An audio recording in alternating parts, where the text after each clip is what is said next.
مئی صرف افواج پاکستان کا مقدمہ نہیں ہے، یہ پورے پاکستان کے عوام کا مقدمہ ہے۔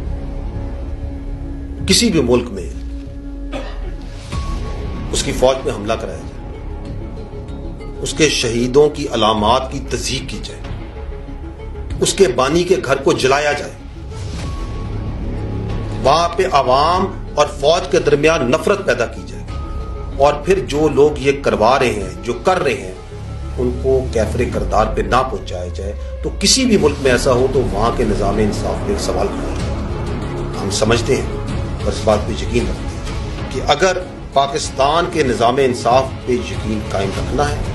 اور جزا و سزا کا نظام جس پہ اللہ تعالیٰ کی یہ کائنات اور یہ قدرت اور یہ نظام چلتا ہے، اگر اس پہ یقین رکھنا ہے تو 9 مئی کے جو ملزمان ہیں اس کو کرنے والے اور اس کو کروانے والے آئین اور قانون کے مطابق انہیں سزا دینی پڑے۔